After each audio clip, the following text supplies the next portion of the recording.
اور جو ہمارا لاسٹ سیشن گزرا تھا وہ گزرا تھا رسول اللہ صلی اللہ علیہ وآلہ وسلم کے منہج انقلاب پر، ان کے مقصد کے بعثت پر، ان کی یعنی بعثت کا مقصد کیا تھا، انہوں نے اپنی دعوت کا آغاز کیسے کیا، پھر اس کو کیری آن کنٹینیو کیسے کیا، اور پھر اس کا اہتمام کیسے کیا، اور پھر آخر میں جا کے انہوں نے کیا کیا قدم اٹھائے اس کو ساری دنیا کے اندر پھیلا دینے کے لیے۔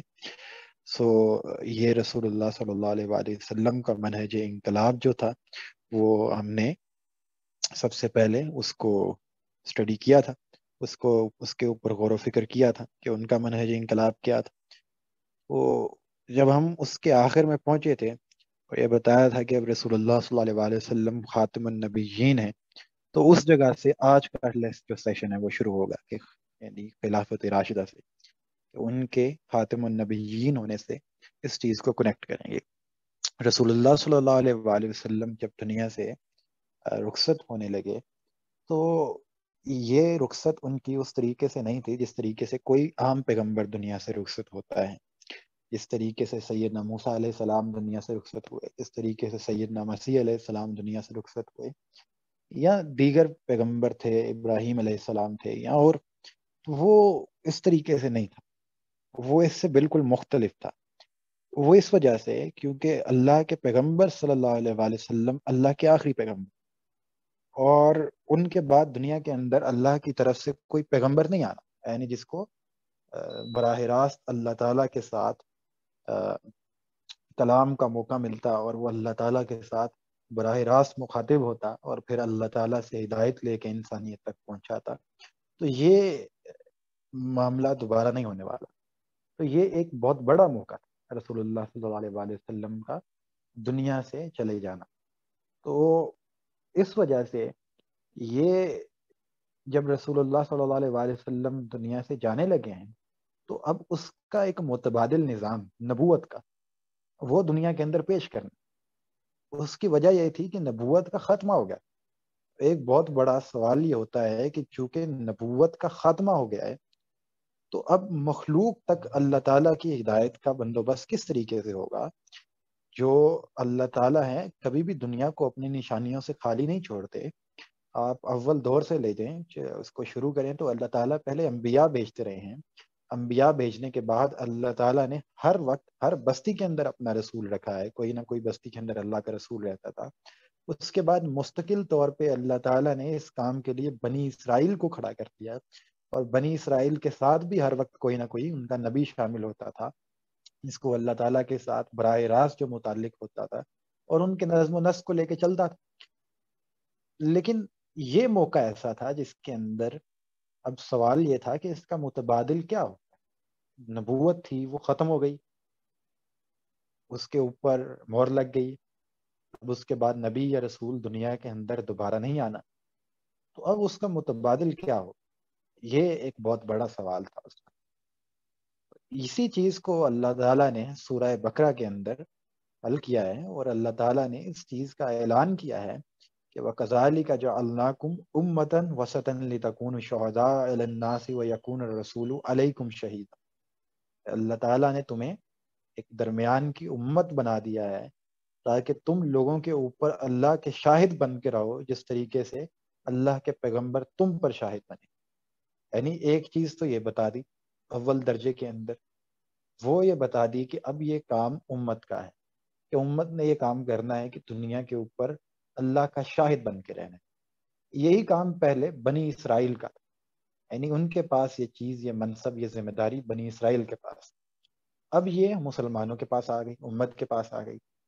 لیکن بنی اسرائیل کے ساتھ وہ معاملہ نہیں کیا گیا جو یہاں پہ معاملہ کیا گیا، ایک خاص طور پہ وہ ان کی ذمہ داری لگ گئی مسلمانوں کی، اور وہ یہ تھی کہ انہوں نے اب اجتماعی حیثیت میں ان کا نظم اجتماعی ٹوٹنا نہیں چاہیے، یعنی دنیا کے اوپر اب آپ نے اللہ کی حجت تمام کرنی ہے تو وہ فردن فردن اس دنیا میں نہیں ہو سکتی، وہ شہداء علی الناس کا جو فریضہ آپ نے ادا کرنا ہے، تو اگر آپ کسی بستی کے اندر، کسی قبیلے کے اندر، کسی کونے کے اندر آپ یہ کام کرنا چاہتے ہیں تو ممکن ہے کہ وہ فردن فردن آپ اس طریقے سے یہ کام کر گزریں، لیکن جب آپ ایٹ اے ٹائم ساری دنیا کے اوپر اللہ کی حجت تمام کرنا چاہتے ہیں اور شہادت حق کا فریضہ ادا کرنا چاہتے ہیں تو وہ تو ایسے ممکن ہی نہیں کہ کوئی جماعت بن جائے چھوٹی سی، کوئی تبلیغی جماعت بن جائے، کوئی دعوتی جماعت بن جائے، یا چند افراد جو ہیں وہ ٹی وی پہ بیٹھ جائیں یا وہ اپنی اپنی ذمہ داری اپنے گھر پہ یا وہ اپنی مسجد کے اندر ادا کرنا شروع کر دیں۔ وہ ایسا ممکن ہی نہیں ہے، کیونکہ آج جدید دنیا یہاں تک پہنچ چکی ہے کہ وہ آپ کے سارے مائنڈ کو کنٹرول کر رہی ہیں، ریاستیں کنٹرول کر رہی ہیں افراد کے مائنڈ کو۔ جس طریقے سے ریاست ہوگی اسی طریقے سے اس کے اندر پورا کا پورا معاشرہ ہوگا، اس کے اندر افراد ہوں۔ اسی طریقے سے اس ریاست کے اندر جب ایک قوم کھڑی ہوگی تو اس قوم کے مجموعی رویے کے ذریعے سے ساری دنیا تک ایک پیغام جائے گا۔ جس طریقے سے آج مسلمان ہیں تو ان کا ایک اجتماعی رویہ ہوتا ہے جس کی طرف دیکھ کے لوگ دین کو جج کرتے ہیں، جس کو آج مولانا مودودی نے تعبیر کیا کہ شہادت حق کے بجائے یہ شہادت زور ادا کر رہے ہیں، اسلام کے سچ ہونے کی شہادت دینے کے بجائے اسلام کے باطل ہونے کی شہادت دے رہے ہیں اپنے قول و عمل کے ساتھ۔ یہ معاملہ تھا کہ اب یہ چیز بہت ضروری تھی کہ اپنی اجتماعی حیثیت کے اندر یہ رہیں، انفرادی حیثیت کے اندر نہیں ہے، ٹھیک ہے۔ اس کے بارے میں رسول اللہ صلی اللہ علیہ وسلم نے بھی ایک حدیث فرمائی نا کہ میری امت کے میری امت 72 جماعتوں کے اندر 73 جماعتوں کے اندر تقسیم ہو جائے گی۔ تو رسول اللہ صلی اللہ علیہ وسلم سے صحابہ کرام نے اس بات کے اوپر پوچھا کہ ان کے اندر سے حق میں کون ہوگا یا اہل حق کون سا ہوگا؟ رسول اللہ صلی اللہ علیہ وسلم نے فرمایا کہ علیکم بالجماع، کہ جو اجتماعیت کے ساتھ رہے، یعنی نظم جماعت کو، اجتماعیت کو، مسلمانوں کی اجتماعیت کو قائم رکھے گا وہ حق پہ ہوگا۔ معاملہ یہ اس طریقے سے ہوا تھا ہماری تاریخ کے اندر کہ یہ جو خوارج اٹھے تھے انہوں نے الگ الگ فرقے بنا لیے اور پھر اس کے بعد ان لوگوں نے اپنی سنت کا بھی انکار کر دیا۔ تو وہاں پہ ہماری تاریخ کے اندر ایک چند لوگ اٹھے اور انہوں نے کہا کہ ہم سنت کو بھی مانتے ہیں اور ہم اجتماعیت کے بھی قائل ہیں کہ مسلمانوں کو ایک جماعت کی حیثیت سے رہنا چاہیے، نہ کہ فردن فردن اپنی زندگی گزاریں۔ تو اس کے اوپر یہ حدیث بھی انہوں نے پیش کی تھی، تو ان کو پھر کہتے تھے کہ اہل سنت والجماعت۔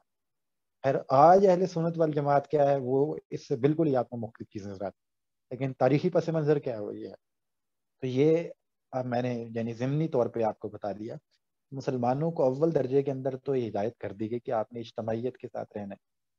اب اس سے تھوڑا سا آگے بڑھ کے ایک اور چیز کہ اب ساری دنیا کے اندر آپ کی ایک اجتماعیت جس کو خلافت کہتے ہیں، یہ قائم کرنا بہت ضروری ہے، کیونکہ آپ نے نبوت کا ایک متبادل پیش کرنا ہے۔ اب ساری دنیا کے اوپر اللہ کی حجت تمام کرنی ہے تو وہاں پہ دنیا کے اندر آپ کو ایک ریاست ایسی ضرور قائم کرنی ہوگی جو دنیا کے اندر ایک مرکزی حیثیت رکھتی ہے، جس کے ذریعے سے دنیا کے اندر اللہ کا پیغام پہنچتا رہے۔ تو چنانچہ اللہ تعالیٰ نے سورہ آل عمران کے اندر اس چیز کے بارے میں فرمایا، اور چاہیے کہ تم میں ایک گروہ ایسا ہو جو نیکی کی دعوت دے، معروف کا حکم دے اور منکر سے روکے، یہی لوگ فلاح پانے والے ہیں۔ اس جگہ سے آپ دیکھتے ہیں کہ خلافت کے ادارے کو قائم کرنے کا استدلال کھڑا ہوتا ہے، یعنی اللہ تعالیٰ نے سورہ بقرہ کے اندر جس طریقے سے یہود سے وہ منصب لیا، پھر مسلمانوں کو دیا، اور پھر مسلمانوں کو چند ضروری ہدایات کی، تو انہی ہدایات میں سے ایک ہدایت یہ بھی۔ تو اس سے بعض لوگوں نے استدلال امر بالمعروف و نہی عن المنکر سے یہ لیا ہے کہ آپ تبلیغ کریں۔ تبلیغ نہیں ہے یا دعوت نہیں ہے، امر بالمعروف و نہی عن المنکر سے دعوت نہیں ہے، اس کو پورا پڑھ لیں آیت کو، اور تم میں سے ایک گروہ ایسا ہو جو نیکی کی دعوت دے، معروف کا حکم دے اور منکر سے روکے۔ دعوت اللہ یدعون الی الخیر، یعنی نیکی کی دعوت، اللہ کی طرف دعوت دینا معروف کا حکم دینے سے الگ ہے۔ ایک ہے معروف نیکی کو کہتے ہیں نا، اور یہ پیچھے بھی یعنی یدعون الی الخیر، خیر بھی نیکی کو کہتے ہیں۔ تو خیر کی دعوت دینا اور خیر کا حکم دینا یہ دونوں الگ چیز۔ حکم دینا ریاست کا کام اور دعوت دینا علماء کا کام۔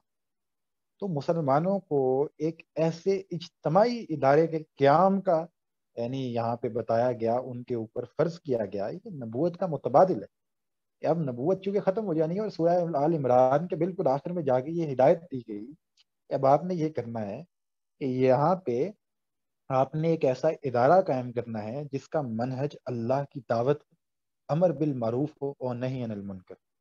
یعنی اس ادارے کے اندر، اس دائرے کے اندر جہاں پہ اس کا خطہ ارضی، یعنی جس خطہ ارضی کے اوپر وہ حکومت قائم ہو، وہاں پہ آپ نے اللہ کا حکم قائم کرنا ہے، اور پھر وہاں سے آپ نے نیکی کی دعوت دینی ہے ساری دنیا، ٹھیک ہے؟ اور یعنی اس کو پھیلانا بھی، اس کی حکم بھی دینا ہے آپ نے، یعنی نیکی کی حکم بھی دینا ہے اور نیکی کی دعوت بھی دینی ہے۔ حکم میں اور دعوت میں یہ فرق یہ ہے کہ آپ دیکھیں کہ وہ جو خلافت کا ادارہ ہے جہاں جہاں پہ قائم ہے، تو وہاں پہ جس کو آپ دارالاسلام کہتے ہیں، تو وہاں پہ تو شریعت قانوناً نافذ ہوگی، لیکن اس سے باہر وہ جو خلافت ہے وہ اپنی دعوت کو پیش کرے اور اس دعوت کو پھیلانے کی کوشش کرے۔ یہ ایک پورا یعنی نبوت کا متبادل نظام تھا جس کو اللہ تعالیٰ نے دنیا کے اندر قائم کرنے کا حکم دیا مسلمانوں کو۔ یہ نبوت کا متبادل، اور اس کا منہج بھی یہی ہے، اس کا دنیا کے اندر اس کے قیام کا منہج یا اس کا مقصد، اس کا نصب العین، اس خلافت کے ادارے کے قیام کا جو نصب العین تھا وہ یہ، ٹھیک ہے؟ تو اسی چیز کی مینیفیسٹیشن ہو گئی رسول اللہ صلی اللہ علیہ وآلہ وسلم کے دنیا سے جانے کے فوراً بعد خلافت راشدہ کی صورت، کہ خلافت علی منہاج النبوہ، یعنی خلافت علی منہاج النبوہ اس کو کیوں کہا جاتا ہے؟ کہ وہ نبوت کے منہج کے اوپر قائم، جو مقصد نبوت کا تھا وہی مقصد اس خلافت کا تھا، لیکن اس کے بعد وہ ملوکیت میں تبدیل ہو 20 سال کے بعد، کیونکہ وہ پھر اس کا مقصد نہیں رہا، وہ مقصد اس کا ختم ہو گیا، وہ خلافت بھی ختم ہو گیا۔ تو یہی اس کا مقصد تھا، اس خلافت کے ادارے کے قیام کا مقصد یہی تھا کہ جو منہج نبوت کا ہے، جو ذمہ داری نبوت کی ہے انفرادی حیثیت کے اندر، وہی ذمہ داری خلافت کی ہے اجتماعی حیثیت کے اندر، اور یہ اس کا متبادل تھا جو اللہ تعالیٰ نے مسلمانوں کو قائم کرنے کا حکم دیا تھا کہ جو آپ نے قائم کرنا۔ تو یہ ایک نبوت کا متبادل تھا جو یعنی ہونا تھا اور وہ لازم تھا۔ اسی طریقے سے اس کی مینیفیسٹیشن آپ کو خلافت راشدہ کے دور میں نظر آتی ہے۔ آج کے سارے سیشن کے اندر ہم خلافت راشدہ کے اندر جو اس کا نظم تھا، چلیں یہ بات میں بعد میں، پہلے آپ اگلی سلائیڈ اوپن کر لیں گے کہ ایک تو یہ تھا کہ اس کا نصب العین کیا، اس خلافت کے ادارے، یعنی اس کا مقصد، اس کا نصب العین دنیا کے اندر کیا ہو، وہ سامنے آ گیا کہ امر بالمعروف و نہی عن المنکر، یعنی اللہ کی زمین کے اوپر اللہ کا نظام قائم کرنا ہے، اور دوسرا یہ ہے کہ دعوت اللہ، اللہ کی طرف دعوت دینی۔ یہ دو ان کے مقاصد ہیں۔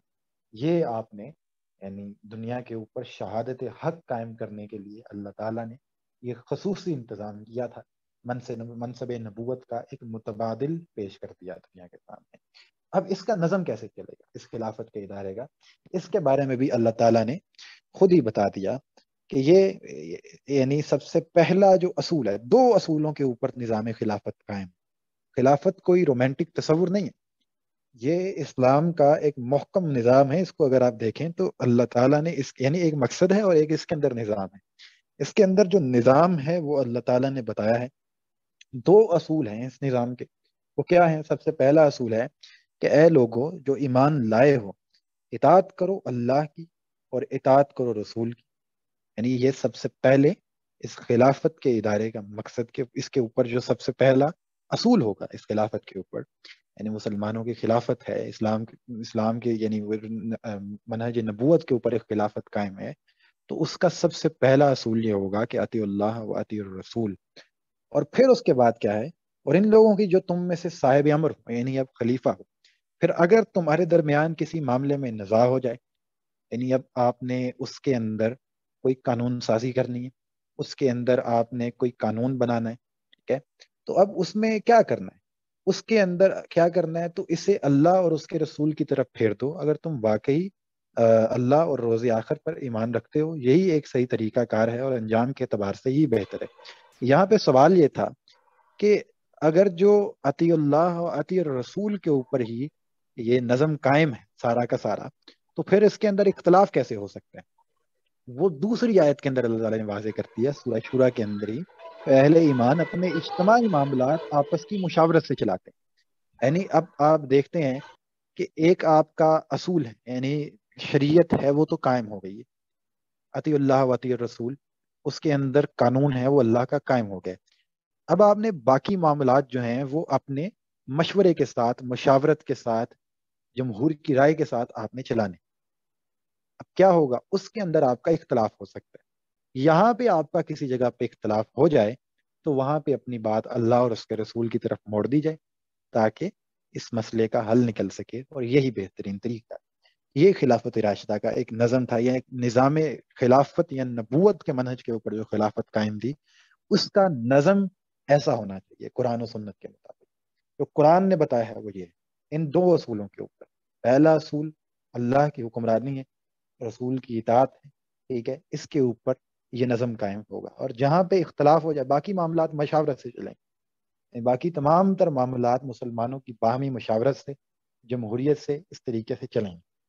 اور جہاں پہ ہو جائے گا اختلاف، وہاں پہ آپ اللہ اور اس کے رسول کی طرف اپنی بات کو موڑ دیں گے، اور جو اللہ اور اس کے رسول کی بات سے قریب تر جس کی بات ہوگی وہ قبول کر لی. ٹھیک ہے، تو یہاں جہاں پہ اختلافات ہو جائیں تو اللہ اور اس کے رسول کی طرف بات کو موڑ دیں، باقی معاملات جو ہے مشاورت کے ساتھ چلانے ہیں. اب ہم سارا کا سارا جو آج ہمارا سیشن ہے نا، اس کے اندر ہم خلافت راشدہ کے اندر ان دو چیزوں کی مینیفیسٹیشن دیکھیں. پہلا جو اس کا نصب العین، اور دوسرا اس کا نظم خلافت. پوری کی پوری خلافت راشدہ کے اندر ان دو چیزوں کو دیکھیں گے. تو اب شروع کر لیتے ہیں کہ خلافت راشدہ جو ہے وہ قائم کیسے ہوئی، اس کے قیام کے اندر کیا پس منظر تھا، پہلے خلیفہ کا انتخاب کیسے ہوا، اور ہمارے لیے خلیفہ کا انتخاب کے لیے کیا راستہ کھلا ہوا ہے. اگلی سلائیڈ اوپن کرتے ہیں. یہاں پہ رسول اللہ صلی اللہ علیہ وآلہ وسلم جب دنیا سے رخصت ہونے لگے تو اس سے پہلے اب آپ دیکھتے ہیں کہ اب انصار کے پاس رسول اللہ صلی اللہ علیہ وسلم نے پہلے ہجرت کی تھی مدینہ کے اندر. تو اب ہوا یہ تھا اس دوران کہ جب اسلام کی دعوت پورے کے پورے جزیرہ نمایاں عرب میں پھیل رہی ہے، ارد گرد کے علاقوں کے اندر بھی پھیل رہی ہے، تو سوائے قریش کے تمام تر اہل عرب نے اسلام کو قبول کر دیا ایک حساب سے. اور ایک بہت بڑا لشکر تھا جو جا کے مکہ کے اوپر حملہ آور ہوا. تو اس سے پہلے رسول اللہ صلی اللہ علیہ وسلم کی سعد بن عبادہ سے اس چیز کے بارے میں بات ہوئی تھی مکہ فتح کرنے سے پہلے. تو انہوں نے رسول اللہ صلی اللہ علیہ وسلم نے ان کو بظاہر جو حالات سامنے تھے ان کے پیش نظر یہ بتایا تھا کہ یہ ممکن ہے کہ اس دور میں، یعنی بعد میں جو خلافت ہے وہ انصار کے پاس رہے. یہ شروع کے اندر یہ بات تھی حضرت سعد بن عبادہ سے. اس کے بعد جب مکہ فتح ہو گیا تو قریش کے پاس، یعنی آپ دیکھتے ہیں کہ قریش وہاں پہ ایک ڈومیننٹ پوزیشن رکھتے تھے، اور انصار جو مہاجرین قریش تھے وہ ایک تو مسلمان بھی تھے اور دوسرے قریشی بھی تھے. انصار کو وہ مرتبہ اس وجہ سے حاصل ہو رہا تھا کہ وہ مسلمان تھے. ادروائز یہ منصب جو تھا اکثریت کا، جن کا سب سے زیادہ جو قریب تر تھے وہ قریش تھے، کیونکہ اثر و رسوخ جو عرب کے اندر سب سے زیادہ تھا وہ قریش کا تھا. لیکن انصار چونکہ اسلام کے انصار بن کے کھڑے ہوئے تھے، انصار اللہ بن کے کھڑے ہوئے تھے، تو اس وجہ سے ہوا یہ تھا کہ جو عرب کے بہت سے قبیلے تھے انہوں نے اسلام کو قبول کیا اور ان کی توجہ انصار کی طرف شفٹ ہوئے. تو پہلے دور کے اندر تو بظاہر یوں ہی معلوم ہوتا تھا کہ انصار ہی اس کو ریپلیس کریں. لیکن جب مکہ ہو گیا فتح تو اس کے بعد دوبارہ سے قریش نے اسلام کو قبول کر لیا. جب قریش نے بھی اسلام کو قبول کر لیا تو جو ان کی حیثیت پہلے سے موجود تھی پورے عرب کے اندر، کہ ایک مرکزی حیثیت قریش کے ہاتھوں میں تھی، ان کو حاصل تھی. تو وہ سارا کا سارا رسول اللہ صلی اللہ علیہ وسلم نے بھی اس چیز کا یعنی بغور جائزہ لیا، اور اس حوالے سے انہوں نے متعدد صحابہ کرام کے ساتھ، جس میں حضرت ابو بکر صدیق رضی اللہ تعالیٰ عنہ خود شامل ہے، ان کے ساتھ بھی اس بات کا ذکر کیا ہے کہ یہاں پہ عربوں کی اکثریت، جو لوگوں کی اکثریت ہے وہ قریش کو حاصل ہے. تو اس وجہ سے یہی ہو سکتا ہے کہ اب جو خلافت ہے وہ قریش میں رہے گی. پھر ایک اور جگہ بھی فرما دیا کہ انہی کے اندر رہے گی، قریش کے اندر ہی، جب تک یہ دین کو قائم کرتے رہیں گے. اب معاملہ یہ ہوا کہ رسول اللہ صلی اللہ علیہ وسلم کا جو ہی وصال ہوا تو اس کے بعد سعد بن عبادہ کو وہ روایت یاد تھی جو رسول اللہ صلی اللہ علیہ وسلم نے ان سے بات کی تھی. تو انہوں نے کیا کیا، انہوں نے اور انصار نے مل کے یہ کام کیا کہ انہوں نے حضرت سعد بن عبادہ کو اپنا خلیفہ منتخب کر لیا اسی وقت.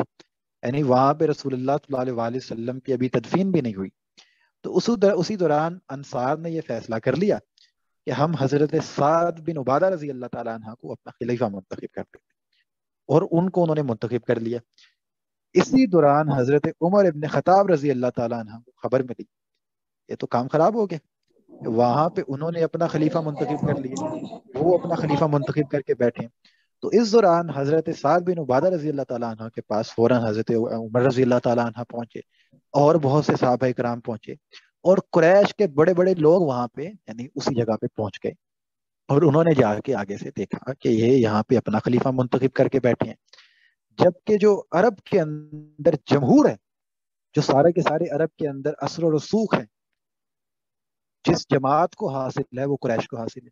اور یہ لوگ قریش کے علاوہ کسی اور نام پہ متفق بھی نہیں ہوں گے، کیونکہ اس وقت مہاجرین جو ہیں وہ سارے کے سارے قریش ہیں، مسلمان ہیں وہ بھی اب قریش ہیں. تو جو پہلے ان کو مرکزی حیثیت حاصل تھی عرب کے اندر اپنے قبائلی سسٹم کے اندر، وہ ان کی دوبارہ بحال ہو گئی، اور عرب کے اندر ایک جم غفیر جو ہے وہ قریش کا ساتھ ہے. اور لیکن اس کے مقابلے کے اندر سعد بن عبادہ رضی اللہ تعالیٰ عنہ کو چونکہ وہ روایت یاد تھی، اور اہل مدینہ کو بھی انہوں نے یہ شیئر کی تھی، تو اس وجہ سے انہوں نے حضرت سعد بن عبادہ رضی اللہ تعالیٰ عنہ کو اپنا خلیفہ منتخب کر لیا. تو حضرت عمر رضی اللہ تعالیٰ عنہ وہاں پہ گئے، حضرت ابوبکر صدیق رضی اللہ تعالیٰ عنہ وہاں پہ موجود تھے، اور بڑے بڑے صحابہ کرام وہاں پہ موجود تھے.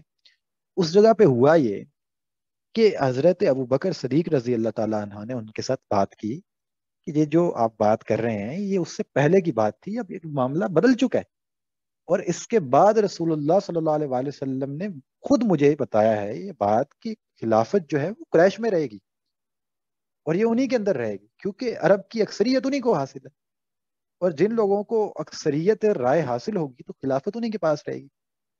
وہاں سے انصار کا ایک یعنی کہ ان کا نام سامنے آ گیا تھا، اور وہاں پہ حضرت ابوبکر صدیق رضی اللہ تعالیٰ عنہ نے اس بات کا اعلان کیا تھا کہ یہ اب چونکہ آپ نے فیصلہ کرنا ہی ہے تو یہ اب انتخاب ہونا ہے قریش کے اندر سے، انصار کے اندر اس کا ان کا انتخاب نہیں ہو سکتا. خلیفہ کا انتخاب زیادہ سے زیادہ قریش کے اندر سے ہو سکتا ہے، ہونا انتخاب ہی ہے، ایسا نہیں ہے کہ اندر جا کے مسلط کر دیے. لیکن انہوں نے کہا کہ اس کا انتخاب قریش میں سے ہو، ایسا نہیں ہے کہ آپ جو ہیں وہ کسی بھی بندے کو انصار سے خلیفہ منتخب کر دیں. اور جب ان کے سامنے یہ روایت آئی انہوں نے سر تسلیم خم کر دیا، وہ پیچھے ہٹ گئے. حضرت ابوبکر صدیق رضی اللہ تعالیٰ عنہ نے حضرت عمر کا ہاتھ اٹھایا اور کہا کہ میرے نزدیک یہ بہترین ہے خلافت کے. لیکن حضرت عمر رضی اللہ تعالیٰ عنہ کا اپنا فرمان تھا کہ نہیں، میں اگر جو حضرت ابوبکر صدیق کے ہوتے ہوئے اس منصب کے اوپر فائز ہو گیا ہوں تو اس سے بہتر ہے کہ میں زمین کی گود میں دفن ہو جاؤں. تو انہوں نے حضرت ابوبکر صدیق رضی اللہ تعالیٰ عنہ کا ہاتھ آگے کر دیا کہ یہ میں ان کو اپنی جگہ پہ میں ان کو منتخب کرتا ہوں اور میں ان کا نام لیتا ہوں. لیکن جب انہوں نے حضرت عمر رضی اللہ تعالیٰ عنہ نے حضرت ابوبکر صدیق رضی اللہ تعالیٰ عنہ کا ہاتھ اٹھایا، اس کے اوپر انصار بھی متفق ہو گئے. جتنے قریش کے لیڈران وہاں پہ موجود تھے اس جگہ پہ وہ سارے متفق ہو گئے. اور اس کے بعد حضرت ابوبکر صدیق رضی اللہ تعالیٰ عنہ کو ایک مشاورت کے ساتھ، ایک اکثریت رائے کے ساتھ جو کہ پہلے حاصل تھی قریش کو، اور قریش ہی نے اپنے اندر سے ان کا انتخاب کر لیا. اور اس کے بعد یعنی آپ دیکھتے ہیں کہ شاید ہی کسی نے اس کے اوپر آواز بھی اٹھائی اس وقت سوائے ایک دو لوگوں کی. لیکن جنہوں نے آواز اٹھائی ہے تو حضرت علی رضی اللہ عنہ نے اس کو بعد ان کو کہا کہ نہیں، ایسا نہیں ہو سکتا. حضرت علی رضی اللہ تعالیٰ عنہ کا وہ دیکھتے ہیں کہ وہ مشاورت میں شامل نہیں تھے، وہ رسول اللہ صلی اللہ علیہ وسلم کی تدفین میں شامل تھے اور ان کے کفن وغیرہ کا بندوبست کر رہے تھے. تو اس حوالے سے وہ اس مشاورت میں شامل نہیں ہو سکے. تو یہاں پہ ہمارے اہل تشیع حضرات جو ہیں وہ استدلال نکالتے ہیں کہ نہیں، یہ تو خلافت ان کا حق تھا، اس وجہ سے ان کو بیچ میں شامل ہی نہیں کیا گیا، تو ان کو منتخب بھی نہیں کیا گیا، تو اس لیے جو ہے ہم اس خلیفہ کو مانتے ہی نہیں. جبکہ ابو سفیان نے پہلے دن ہی خلیفہ منتخب ہونے کے بعد یہ کہہ دیا تھا کہ نہیں، یہ کیسے ہو سکتا ہے کہ ایک لوور قبیلے کا بندہ ہمارا خلیفہ ہو جائے. تو اپنا اے ابو تراب تم مجھے حکم دے، میں لشکر جمع کرتا ہوں، میں بغاوت کر دیتے ہیں. حضرت علی نے کہا کہ تم ایسا سوچنا بھی بات کہ ہم بغاوت کریں، اپنے ذہن سے اس طریقے سے باتوں کو نکال دو کہ مسلمانوں کا نظم اجتماعی ہے، ہم اس کو کسی صورت نہیں خراب ہو. تو حضرت علی رضی اللہ تعالیٰ عنہ نے بھی اس کے سامنے سر تسلیم خم کیا، اور ایک اکثریت نے جو وہاں پہ موجود تھی انہوں نے حضرت ابوبکر صدیق رضی اللہ تعالیٰ عنہ کی ہاتھ کے اوپر بیعت کر لی، ان کی خلافت کو قبول کر لی. اور یہ وجہ کیا تھی؟ وہ یہی تھی کہ قریش کو وہاں پہ اکثریت حاصل تھی، ان کو ایک مرکزی حیثیت حاصل تھی. اس کے بعد جو ہے انہوں نے اس کا انتخاب کیا ان کا خلیفہ کا، اور وہ یعنی وہی امرہم شورا بینہم، کہ ان کے آپس کے جتنے معاملات تھے وہ ان کی مشاورت سے حل ہوتے. ان کی باہمی مشاورت تھی، ان کی اکثریت رائے تھی، قریش کو اکثریت حاصل تھی، رسول اللہ صلی اللہ علیہ وسلم نے یہ بتایا تھا، اور اس کے بعد یعنی وہ قریشی کے اندر سے ان کو خلیفہ منتخب کر دیا گیا مسلمانوں کا، اور مہاجرین قریش میں سے ابو بکر صدیق رضی اللہ تعالیٰ عنہ کو خلیفہ منتخب کر دیا گیا۔ تو یہ پہلے خلیفہ کا انتخاب اس طریقے سے۔ اب اس انتخاب کے بعد آگے اگلی سلائیڈ اوپن کریں، ان کے دور کے اندر جو دعوت کا کام ہے نا، وہ اپنے اہتمام کو نہیں جا سکتا۔ یعنی جس طریقے سے آپ ایک مستحکم ایک ریاست قائم کر لیتے ہیں اور اس کے بعد آپ دعوت کا کام شروع کرتے ہیں، تو وہ ریاست مستحکم نہیں ہو سکی، کیونکہ اس کے بعد فوراً سے چند قبیلے ایسے تھے جنہوں نے بغاوت کر دی، انہوں نے زکات دینے سے انکار کر دیا۔ تو اس کے بارے میں حضرت ابوبکر صدیق رضی اللہ تعالیٰ عنہ نے جہاد کا اعلان کر دیا، اور ان کی خلافت کے اندر سارا کا سارا جو توجہ تھی پہلے 2 سال وہ یہی رہے، انہی کو کچلتے رہے انہی کے خلاف، اور ایسا موقع آیا ان کے خلافت کے اندر کہ حضرت ابوبکر صدیق رضی اللہ تعالیٰ عنہ نے کبھی رسول اللہ صلی اللہ علیہ وسلم کی Venus زندگی کے اندر women تلوار are نہیں from اٹھائی۔ Venus. حضرت ابوبکر صدیق رضی اللہ تعالیٰ عنہ نے کبھی رسول اللہ صلی اللہ علیہ وسلم کی زندگی کے اندر تلوار نہیں اٹھائی، وہ خود جنگ کے اندر آگے نہیں گئے، لیکن یہ ایک ایسا موقع آ گیا تھا کہ جہاں پہ نبوت کا اعلان لوگوں نے کرنا شروع کر دیا، تو انہوں نے اپنے ہاتھوں سے تلوار اٹھائی اور خود آگے بڑھ کے ایسے لوگوں کے ساتھ جا کے ان کے ساتھ لڑے۔ تو ان کے اس زندگی کے اندر یہ جو ان کی خلافت تھی، اس کا مین جو توجہ تھی وہ شفٹ رہی ان منکرین زکوٰۃ کے خلاف اور ان باغیوں کے خلاف جو ہے وہ جہاد کرنے کے اوپر، اور ان کو پھر قوت کے ساتھ انہوں نے کچلا اور ایک مستحکم کر دی ایک ریاست۔ اور انہی کے دور کے اندر پھر یہ آپ دیکھتے ہیں کہ حضرت خالد بن ولید رضی اللہ تعالیٰ عنہ کو جو پرشین کمپین پہ بھیجا ہے، وہ حضرت ابوبکر صدیق نے بھیجا کہ وہ پرشین کمپین کے اوپر وہ گئے۔ اب جا کے انہوں نے وہاں پہ جہاد کا آغاز کیا، اور حضرت مثنہ بن حارثہ آئے ہیں وہاں پہ جہاں پہ مسجد میں، اور فوجیں طلب کرنے آئے ہیں حضرت ابوبکر صدیق سے، اور اسی دوران جو ہے ان کا انتقال ہو گیا۔ تو اس سے پہلے دیکھ لیتے ہیں کہ یہ پہلے خلیفہ کے انتخاب کا طریقہ تھا کہ امرہم شورا بینہم، اور اطیع اللہ و اطیع الرسول کے کس طریقے سے اس کا انطباق ہوا ہے اس کے اوپر کہ خلیفہ کو کس طریقے سے منتخب کیا۔ اور یہاں پہ ایک چیز جو تھی یعنی نظم امارت تھا، وہ تو آپ کے سامنے آ گیا ہے اس دور کے اندر، لیکن اس کے بعد جو ہے آپ دیکھتے ہیں کہ اس کے اندر جو دوسری چیز تھی جو خلافت کا نصب العین تھا، وہ اس دوران جو ہے وہ بڑھ چڑھ کے سامنے نہیں آ سکا، وہ حضرت عمر رضی اللہ تعالیٰ عنہ کے دور کے اندر جا کے اپنے اہتمام کو پہنچا۔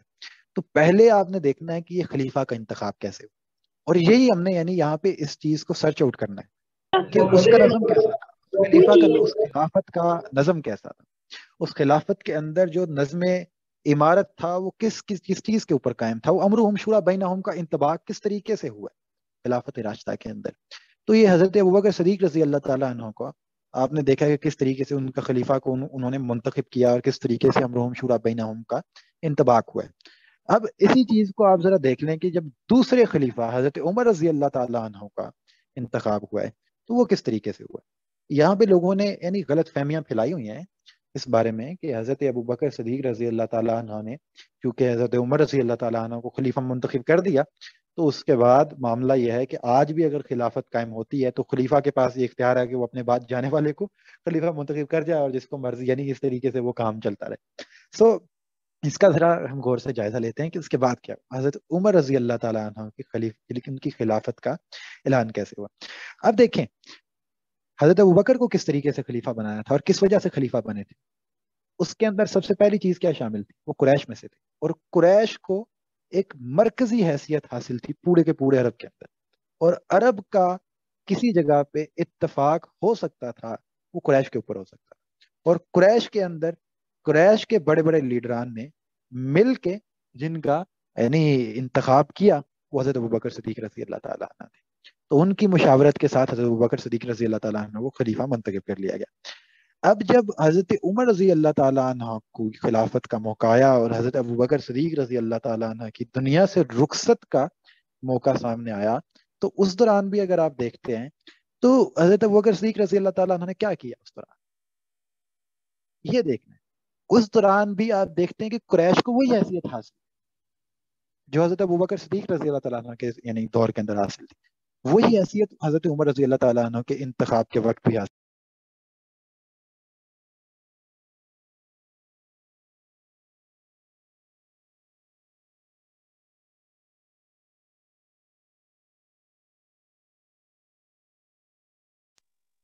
اچھا جی میوٹ ہو گیا تھا.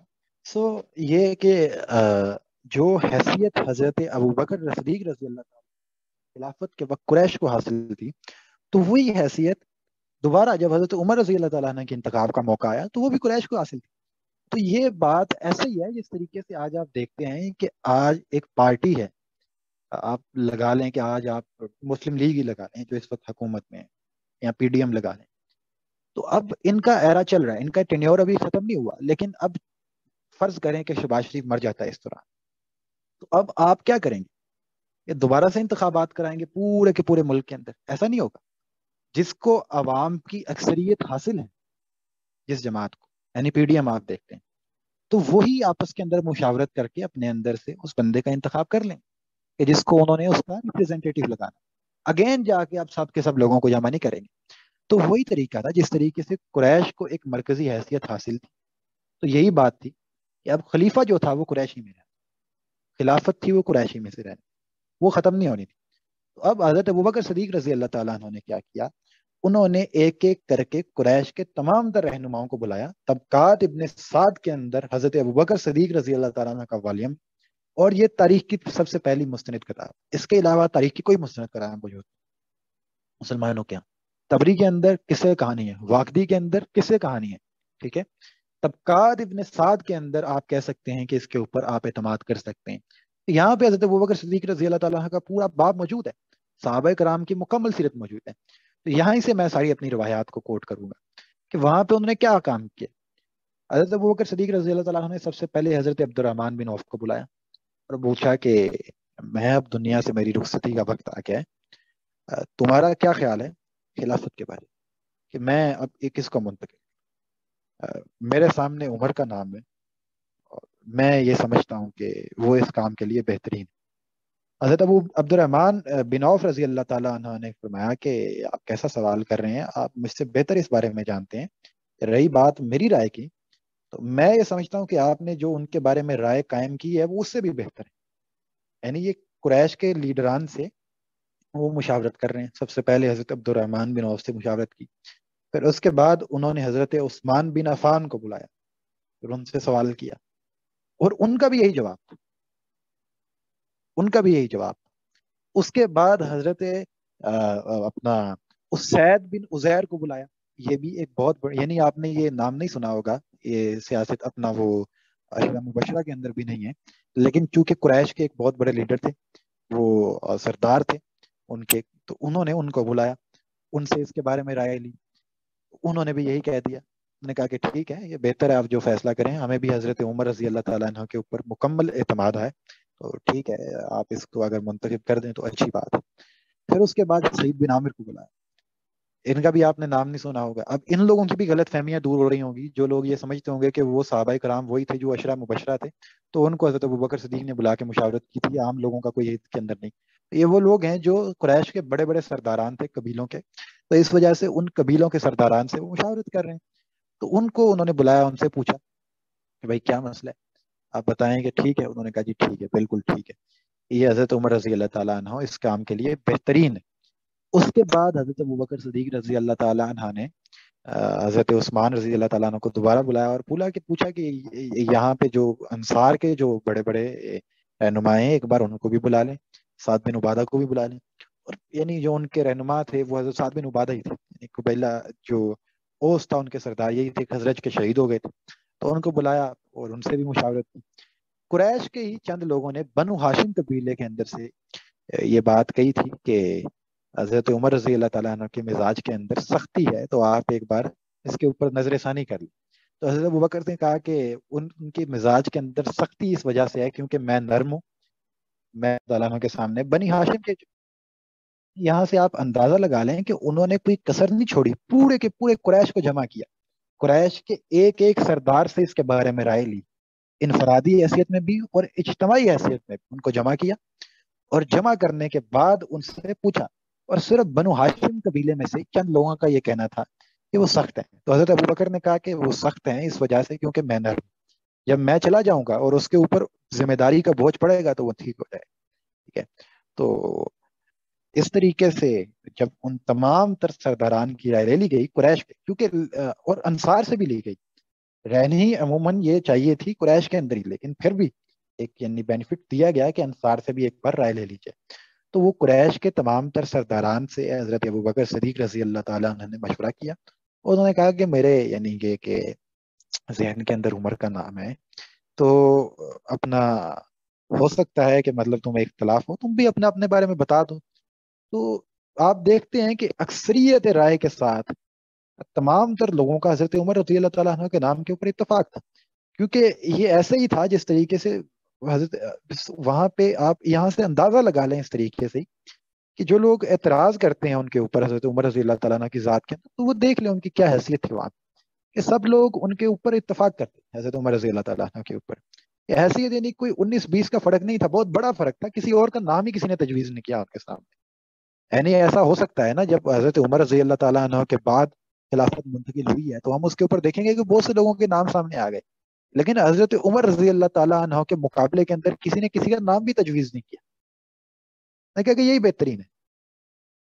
اب یہ تمام تر مشاورت ہو گئی تو حضرت ابوبکر صدیق رضی اللہ تعالیٰ عنہ نے حضرت عثمان کو کہا کہ ٹھیک ہے بھائی اب لکھو. اور انہوں نے کہا کہ یعنی ایگزیکٹ جملے نہیں ہیں مجھے ان کو یاد، لیکن انہوں نے یہ طبقات ابن سعدی کی روایت ہے جس کے اندر انہوں نے کہا کہ اب لکھو کہ میں انہوں نے اپنا نام لیا اور کہا کہ میں اس کے اب یہ میری طرف سے یہ حکم نامہ ہے، میری طرف سے یہ وصیت ہے ایک ایسے وقت میں جب کفار ایمان لے کے آتے ہیں اور جھوٹے سچ بولتے ہیں، کیونکہ میں موت کے قریب ہوں، میں یہ حکم دیتا ہوں یا میری یہ وصیت ہے کہ میں اپنے بعد اس امت کا امام عمر ابن خطاب کو بناتا ہوں اور میں اس کو خلیفہ منتخب کرتا ہوں. تو یہ اب وہاں پہ فیصلہ لکھ دیا. اب حضرت عثمان رضی اللہ تعالی عنہ حضرت اسید بن عزیر رضی اللہ تعالی عنہ کے ساتھ اس فیصلہ محفوظ کر کے باہر نکلے اور وہ مسجد میں گئے، یعنی مسجد کے اندر ہی تھے. باہر لوگ بیٹھے تھے کافی زیادہ عیادت کرنے کے لیے آئے تھے، تو وہ فیصلہ ان کے پاس محفوظ تھا. ان مسجد میں بیٹھے لوگوں نے یعنی سوال کیا کہ کیا فیصلہ ہوا ہے؟ تو حضرت عثمان نے ابھی اعلان نہیں کیا اور ان سے پہلے پوچھا کہ کیا تمہیں یہ فیصلہ قبول ہے؟ انہوں نے کہا قبول ہے، جو بھی اس طریقے پر فیصلہ کریں گے ہمیں قبول ہے، کوئی مسئلہ نہیں. ٹھیک ہے. اب اکثریت رائے آپ دیکھیں یہ کس اعلیٰ درجے کے اندر جا کے عوام کی رائے کے ساتھ انتخاب کیا جا رہا ہے کسی بھی خلیفہ کا. آخری درجے کے اندر جا کے عوام کی رائے کا خیال رکھا جا رہا ہے. بڑے بڑے سرداران کو جمع کیا جا رہا ہے، انتخاب کے لیے ان کے ذریعے سے فیصلہ کیا جا رہا ہے، ان کی رائے لی جا رہی ہے، انہی کی رائے کے اوپر فیصلہ کیا جا رہا ہے. آخر میں جا کے پھر حضرت ابوبکر صدیق رضی اللہ تعالیٰ عنہ کے اوپر موڑ لگائی اور پھر ایٹ دا اینڈ جا کے آپ دیکھتے ہیں کہ ان کا اس طریقے سے بھی نہیں ہوا. انہوں نے اپنی وصیت کر دی کہ میں اپنا حضرت عمر ابن خطاب رضی اللہ تعالیٰ عنہ کو منتخب کرتا ہوں. اب وہ جو ہی دنیا سے رخصت ہوئے ہیں تو اگلے دن حضرت عمر رضی اللہ تعالیٰ عنہ جا کے بیٹھے ہیں وہاں پہ مسجد میں، اور چونکہ ان کا نام تجویز تھا تو صحابہ کرام آئے ہیں اور ون بائی ون کر کے سب سے پہلے حضرت علی ابن ابی طالب اٹھے اور انہوں نے سب سے پہلے جا کے خلافت کے لیے حضرت عمر رضی اللہ تعالیٰ عنہ کی بیعت کی، اور ان کو کھڑا بھی انہوں نے حضرت علی نے خود کیا کہ جائیں جا کے سامنے بیٹھے، اور جا کے انہوں نے سب سے پہلے ان کی بیعت کی حضرت علی رضی اللہ تعالیٰ عنہ. اور جب انہوں نے بیعت کیا اور اس کے بعد سلسلہ شروع ہوا ہے بیعت کا، تو اگلے 3 دن تک حضرت عمر رضی اللہ تعالیٰ عنہ کی بیعت چلتی رہی کیونکہ لوگ متفق تھے، ان کے لوگ جانتے تھے اور لوگ انہی کے اوپر متفق تھے. اور یہ دیکھیں کہ کس آخری درجے کے اندر جا کے لوگوں نے رسول اللہ صلی اللہ علیہ وسلم کی اس سنت کے اوپر عمل کیا ہے، بلکہ یہ یعنی قرآن مجید کا یہ واضح حکم تھا جس کے اوپر عمل کرتے ہوئے آپ کو لوگ نظر آ رہے ہیں. تو یہ آپ کو اس کی مینیفیسٹیشن نظر آتی ہے خلافت راشدہ کے اندر. اور اس نظم یعنی جو نظم تھا ایک خلافت کا، وہ آپ کو اس کے اندر جو اللہ تعالیٰ نے اس کے لیے اصول مقرر کیے تھے امرہم شورا بینہم کا، تو وہ اس طریقے سے آپ کو مینیفیسٹ ہوتا ہوا نظر آ رہا ہے کہ کس طریقے سے وہ مینیفیسٹ ہوتا ہے. آج لوگ پتہ نہیں کس طریقے سے اس چیز کی دلیل اٹھا لیتے ہیں کہ وہ ملوکیت کی دلیل اٹھا کے لے آتے ہیں، لیکن یہ دیکھیں کہ حضرت عمر رضی اللہ تعالیٰ عنہ کا انتخاب کس طریقے سے ہوا ہے. اب ان کے دور کے اوپر تھوڑی سی نظر ڈال لیتے ہیں کہ جو خلافت کے قیام کا بنیادی مقصد تھا وہ جہاد بھی تھا یہاں پہ اور دعوت بھی تھی. یہ دونوں طریقے ساتھ ساتھ چلتے رہے ہیں. اگر آپ یہاں پہ غور کریں تو اس دور کے اندر جو دعوت تھی وہ ویسے دی ہی نہیں جا سکتی جس طریقے سے آج دی جا رہی. یعنی آج آپ برطانیہ میں چلے جاتے ہیں، وہاں پہ اسپیکرز کارنر میں جا کے جو مرضی بول دیتے، اپنے دین کی دعوت بھی پیش کر سکتے ہیں، اگلے بندے کے دین کو للکار بھی سکتے ہیں، اور جو ریاست کے سربراہ کا مذہب ہوتا ہے اس کو چیلنج بھی کر سکتے ہیں. آپ چاہے امریکہ میں چلے جائیں، چاہے برطانیہ میں چلے جائیں، چاہے دنیا کے کسی بھی کونے میں چلے جائیں، لیکن اس وقت دنیا کے اندر یہ ماحول نہیں تھا. اس وقت جو مذہب بادشاہ کا تھا وہی ریاست کا تھا، اور ریاست کے ایک شریک کا بھی. یہ ممکن ہی نہیں تھا کہ بادشاہ کا جو مذہب ہو اس سے کوئی ریاست کا جو فرد ہے وہ مختلف مذہب کا حامل بن کے اٹھ پڑے. یہ ہو ہی نہیں سکتا تھا.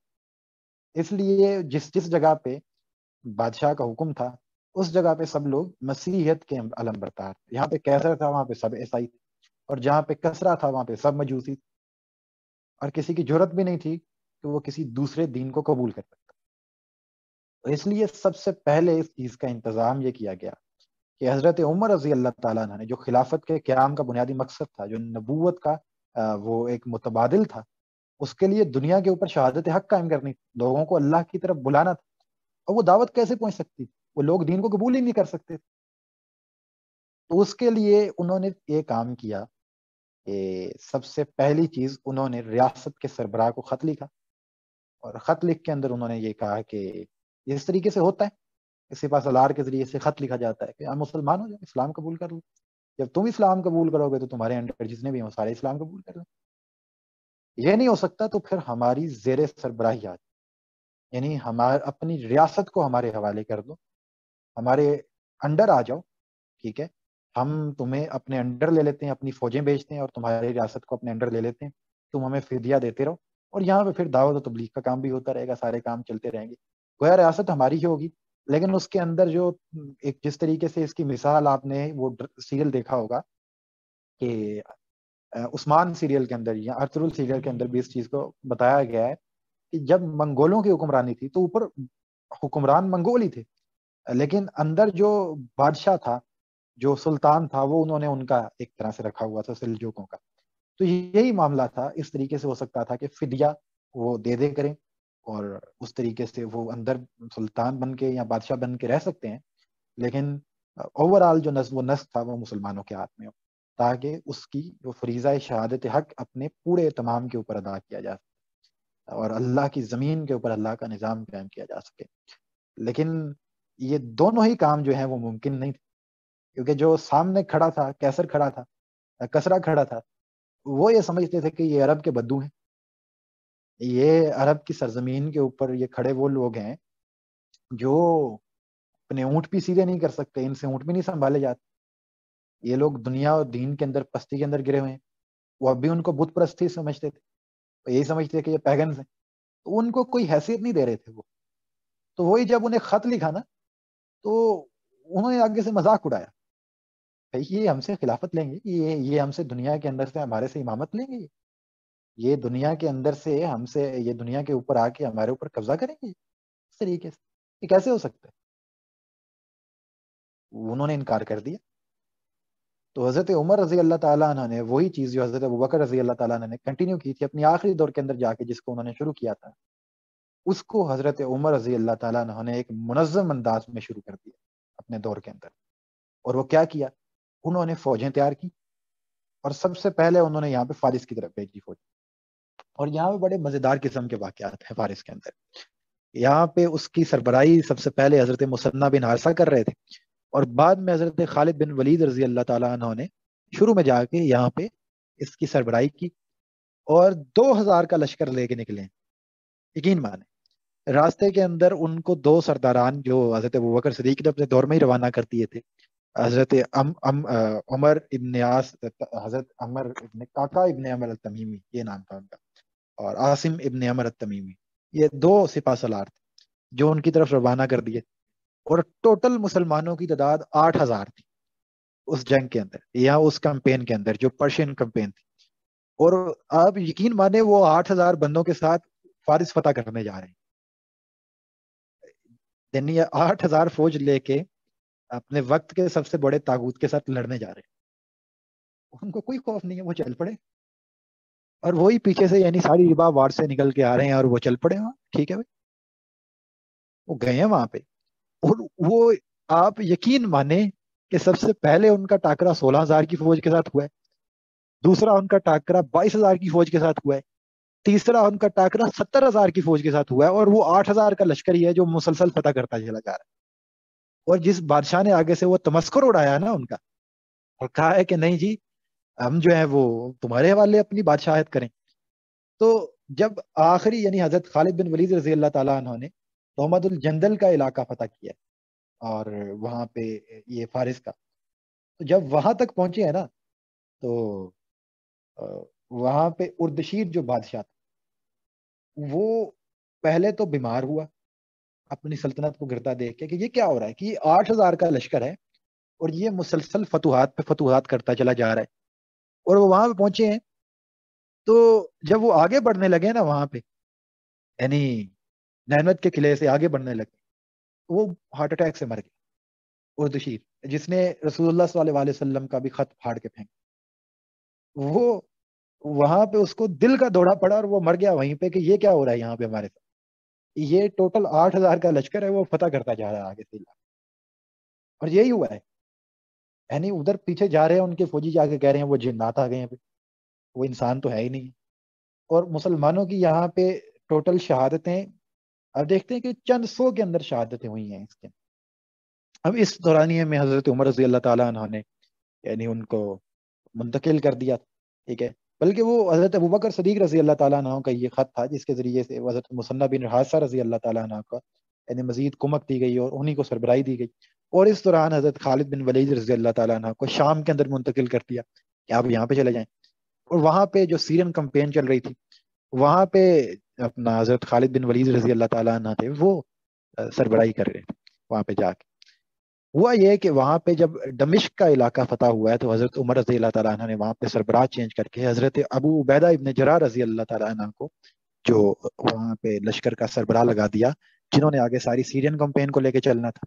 یعنی بیک وقت 2 کمپینز چل رہی تھی مسلمانوں, اور جو سیرین کمپین کے اندر یعنی شام کے اندر مسلمانوں کا لشکر جہاد کر رہا تھا, تو اس کی تعداد جو تھی وہ قریباً 28,000 تھی اس وقت میں. تو قبیلوں کے مختلف سرداران تھے, عمر ابن عاص تھے, حضرت ابو عبیدہ ابن جراح تھے, حضرت طلحہ تھے, زبیر تھے. تو ان تمام تر لوگوں نے وہاں پہ اس جہاد کے اندر شرکت کی تھی. تو وہاں پہ ان کی سربراہی حضرت ابو عبیدہ ابن جراح رضی اللہ تعالیٰ عنہ کر رہے تھے, اور یہ یعنی ان کے سربراہ بن کے. اور یہاں پہ جو پرشین کمپین تھی اور اس کی جو آخری جنگ تھی, بڑی جنگ تھی جس نے فارس کا اپنا کمر توڑ کے رکھ دی تھی, وہ قادسیہ کی جنگ تھی. اور وہاں پہ وہ یرموک کی جنگ تھی, اور یرموک کی جنگ کے اندر جو سربراہ تھے وہ حضرت ابو عبیدہ تھے. اور یہاں پہ جو قادسیہ کی جنگ تھی اس کا معاملہ تو حضرت عمر رضی اللہ تعالیٰ عنہ کے دور کے اندر یہ بھی آیا تھا کہ حضرت عمر رضی اللہ تعالیٰ عنہ نے خود تلوار اٹھا کے چل پڑے تھے کہ میں جاؤں گا بھائی یہ جنگ لڑنے. تو یہ یعنی اس کے اندر وہ پھر صحابہ کرام نے روکا کہ نہیں نہیں ایسا نہیں ہو سکتا, آپ نہ کرے, آپ یہاں پہ رہے, ہم جاتے ہیں. تو پھر سعد بن ابی وقاص رضی اللہ تعالیٰ عنہ نے وہ پرچم اٹھایا تھا وہاں پہ, اور وہ ان کی سربراہی کے اندر لشکر تھا. تو یہ یعنی اس کے اندر پھر مزید کمک گئی ہے دونوں طرف. تو 30,000 کے قریب جو لشکر تھا مسلمانوں کا وہ قادسیہ میں تھا, اور قریباً 36,000 کے قریب مسلمانوں کا لشکر یرموک میں تھا. اور مخالف کے اندر کم از کم 3 سے 4 بادشاہتیں تھیں. روم کی بادشاہت تھی, آرمینیا کا بادشاہ تھا, پاپائے اعظم ان کے ساتھ تھا, اور اس کے ساتھ ساتھ نیکیا کا بادشاہ ان کے ساتھ تھا. تو یہ 3-4 بادشاہ تھے جن لوگوں نے مل کے مسلمانوں کے خلاف 6 لاکھ کے قریب فوج تیار کی, اور یہاں پہ فارس کی فوج بھی 1.5 لاکھ کے قریب تھی. وہی ہوا نا یعنی کہ جو اللہ تعالیٰ کا وعدہ تھا, انہوں نے اس چیز کو لے کے کھڑے ہوئے ہیں, جب جہاد کی دعوت کو لے کے, دعوت کو اور جہاد کو لے کے کھڑے ہوئے ہیں, کیونکہ انہوں نے منصب نبوت ادا کرنا تھا. اور اللہ تعالیٰ کا نبیوں کے ساتھ یہ وعدہ رہا ہے کہ اللہ اپنے نبیوں کے پیغام کو عام کر دیتا, ان کے پیغام کو غالب کر دیتا ہے, اپنے رسولوں کے پیغام کو غالب کر دیتا ہے, وہ جو مرضی ہو جائے. تو یہی ہوتا ہے کہ ان کی حجت تمام ہو جاتی ہے جب آپ اس کی دعوت کو لے کے کھڑے ہوتے ہیں. تو وہی ہوا کہ وہ چاہے مخالفت میں جتنے بھی لوگ شامل تھے وہ سارے ہی ختم ہو گئے, وہ ایسے ہی ہونا تھا. وہ گر گئے, ان کی بادشاہتیں گر گئیں. ایک حساب سے آپ دیکھتے ہیں کہ وہ جو اپنا پرشین امپائر تھا وہ تو پورا کا پورا گر گیا. جو رومن امپائر تھا اس کا بھی ایک بہت بڑا حصہ جو تھا وہ مسلمانوں نے اپنے قبضے میں لے لیا اس دورانیے میں. اور یہاں پہ پھر آپ دیکھتے ہیں کہ جب یہ کام ہوا ہے تو اسی دور کے اندر ایک اور بھی واقعہ تھا. جب حضرت سعد بن ابی وقاص رضی اللہ تعالیٰ عنہ تھوڑے سے آگے گئے ہیں تو وہاں پہ دریائے دجلہ آتا تھا, اور دریائے دجلہ اپنے پورے زور و شور کے اوپر چلتا. آج کے دور میں تو ایسا نہیں ہے. آپ نے کبھی یعنی ادھر پورے کے پورے سیلاب کے موسم کے اندر دریائے سندھ کو دیکھا ہوگا, تو اس طریقے سے وہ دریائے دجلہ چلتا تھا. تو بڑے ہی یعنی اپنے پیک کے اوپر چل رہا تھا اس دورانیے کے اندر. تو سامنے قلعہ تھا اس کا, جو اس کا بیٹا تھا, کسرا کا بیٹا تھا, اس کا نام میرے ذہن سے یزدگرد نام تھا اس کا. تو اس کا قلعہ تھا سامنے.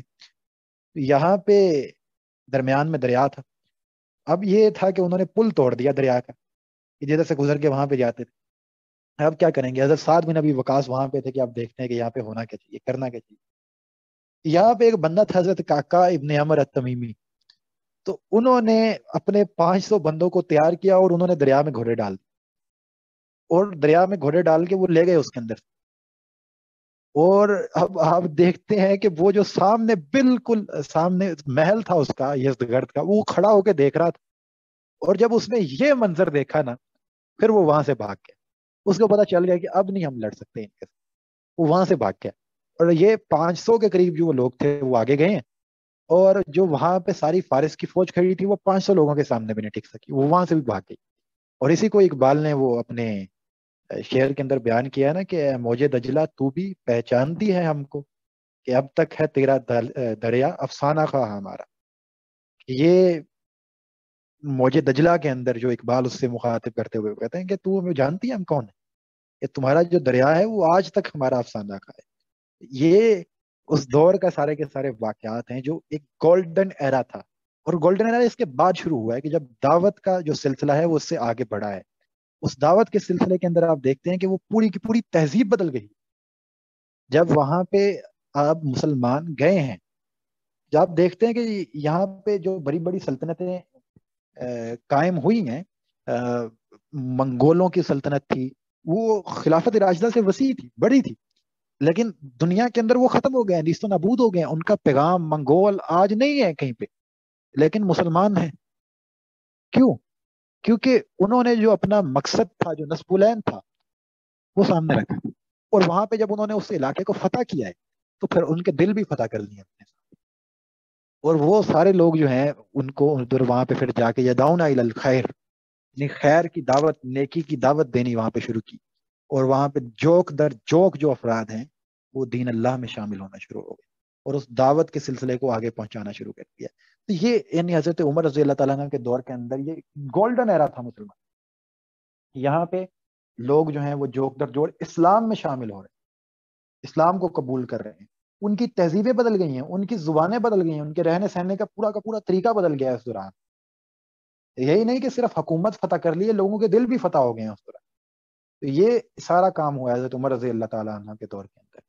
یہ اب مین چیزیں ہیں, ورنہ یہ کور کرنا تو بہت مشکل ہے اگر ہم اس کو کرتے جائیں. اگلا جب دیکھیں کہ حضرت عمر رضی اللہ تعالیٰ عنہ کا انتقال ہوا ہے, اس سے پہلے کیا کام, یعنی جو اگلے جو خلافت کا جو اپنا سلیکشن ہوئی ہے حضرت عثمان رضی اللہ تعالیٰ عنہ کی, وہ کس طریقے سے وہ سلیکٹ ہوئے ہیں خلیفہ. یہاں پہ بھی آپ دیکھتے ہیں کہ وہی چیز تھی کہ قریش کی حیثیت اپنے اندر واضح تھی, لیکن معاملہ وہ نہیں تھا جو معاملہ حضرت ابو بکر صدیق رضی اللہ تعالیٰ عنہ کے دور میں, کیونکہ وہاں پہ ایک عمر موجود تھے جس کے اوپر سب لوگ اتفاق کر سکتے تھے. لیکن یہاں پہ جب حضرت عمر ہی چلے جاتے تو پیچھے بہت سے لوگ ہی نام سامنے آ جاتے. تو حضرت عمر رضی اللہ تعالیٰ عنہ نے جب وہ بستر مرگ پہ تھے تو انہوں نے چند لوگوں کو جمع کیا, اور انہوں نے کہا کہ قریش کے اندر میں جانتا ہوں کہ اگر قریش کس میں کسی کے اوپر اعتماد کریں گے اور کسی کو سلیکٹ کریں گے, وہ تم میں سے 6 لوگ ہوں. اس میں انہوں نے سب سے پہلا نام حضرت علی بن طالب کا لیا, حضرت عثمان کا لیا, طلحہ کا لیا, زبیر کا لیا, حضرت سعد بن ابی وقاص کا, زبیر ابن عوام. یہ 6 نام انہوں نے سامنے رکھا کہ یہ جو 6 نام ہیں قریش انہی میں سے کسی کے اوپر اتفاق کر سکتے ہیں. تو بہتر ہے کہ تم یہ معاملہ آپس میں حل کر لو. یعنی تم ایک دوسرے میں سے کسی ایک کے اوپر اپنا اتفاق کر دو گے تو مجھے یقین ہے کہ قریش جو ہے وہ تم میں سے اس بندے کے اوپر اعتماد کر لیں. یعنی اب ایک پارٹی اکثریت ہے. اب دیکھتے ہیں کہ یہاں پہ بھی ایوان کے اندر 3-4 لوگ ہیں. شہباز شریف ہو گیا, زرداری ہو گیا, عمران خان ہو گیا. اگر یہ ان میں سے کوئی بندہ کسی ایک کے اوپر اتفاق کر لیتا ہے تو پھر پوری کی پوری قوم کا اس کے اوپر اعتماد ہوتا ہے. تو وہی حضرت عمر رضی اللہ تعالیٰ عنہ نے کہا کہ تم جو لوگ ہو, 6 لوگوں کا نام لیا, تو مجھے یقین ہے کہ قریش جو ہے وہ تم ہی میں سے کسی ایک کے اوپر اتفاق کریں گے, تو بہتر ہے کہ یہ معاملہ تم حل کر لو. ٹھیک ہے, سو تم جاؤ اور جا کے تم آپس کے اندر یہ معاملہ حل کر لو. اور انہوں نے کہا کہ تم ایک کام کرو کہ تم ابھی اٹھو, یعنی وہ اٹھو اور ابھی اٹھ کے جاؤ اور ابھی جا کے اس معاملے کو حل. اور وہ گئے ہیں تو وہاں پہ حضرت عبد الرحمن بن عوف رضی اللہ تعالیٰ عنہ نے سب سے پہلے یہ کہا ہے کہ ایسا کرتے ہیں کہ ہم آپس میں فریق کم کر لیں, یعنی 3 کے حق میں 10 بردار ہو جائیں. تو ہوا یہ ہے کہ 3 کم ہو گئے اس کے اندر سے. حضرت سعد بن ابی وقاص, حضرت زبیر اور حضرت طلحہ وہ الگ ہو گئے. حضرت زبیر نے حضرت علی کے حق میں 10 بردار ہو گئے, اور باقی 2 حضرت عثمان کے حق میں 10 بردار ہو گئے, اور حضرت عبد الرحمن بن عوف رضی اللہ تعالیٰ عنہ وہیں پہ. اب ہوا کیا ہے کہ حضرت عبد الرحمن بن عوف رضی اللہ تعالیٰ عنہ نے کہا کہ ٹھیک ہے, اب میرے پاس آ گیا فیصلہ, جس کے حق میں ووٹ دوں گا وہی انتخاب. انہوں نے کہا ٹھیک ہے, میں خود جو ہے اپنے آپ کو نامزد نہیں کرتا, میں تم دونوں میں سے کسی ایک کو نامزد کروں. ٹھیک ہے, تو تم اپنا فیصلہ میرے حوالے کرو. ان دونوں نے, حضرت علی نے اور حضرت عثمان نے, اپنا فیصلہ حضرت عبد الرحمن بن عوف کے حوالے کر دیا. حضرت عبد الرحمن بن عوف رضی اللہ تعالیٰ عنہ نے حضرت علی کو کہا کہ تم مجھ سے وعدہ کرو کہ تمہیں خلافت مل گئی تو تم عدل کرو گے, اور اگر عثمان کو خلیفہ منتخب کر دیا گیا تو اس کے سامنے سر تسلیم خم کر. یہی وعدہ حضرت عثمان سے لیا حضرت عبد الرحمن بن عوف. تو یہ یعنی معاملہ اس طریقے سے ہوا. اس کے بعد کیا ہوا, حضرت عبد الرحمن بن عوف رضی اللہ تعالیٰ عنہ مسجد میں گئے اور عوام کو طلب کر, تمام سرداران کو طلب کر, عام عوام سے رائے لی, مشاورت کی. ان سب کو کہا کہ مشاورت کر, اپنی رائے دو. عوام کا سارا یعنی جو اس وقت اعتماد تھا, یا عوام نے اپنی رائے سے جس چیز کا, جن کا نام سامنے رکھا, وہ حضرت علی اپنا عثمان رضی اللہ تعالیٰ عنہ. حضرت عبد الرحمن بن عوف آئے اور انہوں نے کہا کہ ٹھیک ہے, میں عثمان کو خلیفہ منتخب کرتا ہوں. حضرت علی رضی اللہ تعالیٰ عنہ نے بھی اسی وقت سب سے آگے بڑھ کے بیعت کی, اور پھر باقی سب نے بھی وہیں پہ بیعت کی. اور اس طریقے سے حضرت عثمان ابن عفان رضی اللہ تعالیٰ عنہ بھی وہاں پہ خلیفہ منتخب. اور یہ اسی دور کے اندر حضرت عمر رضی اللہ تعالیٰ عنہ کی زندگی کے اندر جو ہے انہوں نے خود شورا بنائی, اور یہ سارا معاملہ ہوا. تو دیکھ لیں کس طریقے سے یہ معاملہ ہوا. یہ آپ کے سامنے پوری کی پوری تاریخ اس طریقے سے پڑی. جو لوگ اعتراض کرتے ہیں وہ بھی دیکھ یہ کس طریقے سے معاملہ ہوا. اینڈ دین آپ دیکھتے ہیں کہ حضرت عثمان رضی اللہ تعالیٰ عنہ کے اندر بھی جہاد جو ہے وہ کنٹینیو رہا ہے, لیکن وہ باہمی فتنے کا دور آ گیا. وہ ریاست وسیع ہو گئی ہے, اور وہاں پہ مینجمنٹ ہے وہ مشکل ہو گئی تھی. تو اس دوران جو ہے آپس کے اندر مسلمان فساد کا شکار ہو گئے, اور دعوت کا سلسلہ بھی رک گیا, اینڈ دین پھر وہ جہاد کا سلسلہ بھی رک گیا. اور پھر اسی کو حضرت عثمان رضی اللہ تعالیٰ عنہ کی شہادت پہ جا کے ختم ہوئے. اور پھر جب حضرت علی رضی اللہ تعالیٰ عنہ کو آپ دیکھتے ہیں کہ ان کی خلافت کا جو انتخاب ہے, وہ اس کے اوپر تو سب لوگ ہی جانتے ہیں کہ وہ کس طریقے سے وہ منتخب کیے گئے. وہ سب لوگ جانتے ہیں کہ وہ یعنی اسی کے اندر ان کی اپنا حیات کے اندر ان کے انتخاب کا ابن سعد نے لکھا ہے کہ ان کو چند لوگوں نے کہا کہ آئیں, اب عثمان شہید ہو گئے ہیں تو آ جائیں, اب آپ آگے بڑھیں, ہاتھ بڑھائیں. انہوں نے کہا میں کیا کروں, ایسی باتیں کر رہے ہو, یہ عوام کا حق ہے, انہوں نے فیصلہ کرنے. وہ مسجد میں گئے اور سب لوگوں نے بیعت کر لی, انہیں آگے میں گئے تھے, منتخب کر لیے. ٹھیک ہے, اور ان سب لوگوں نے مل کے, انصار و مہاجرین نے مل کے ان کو منتخب کیا, اور منتخب کر کے ان کی بیعت کر. تو یہ حضرت علی رضی اللہ تعالیٰ عنہ کا بھی دور تھا.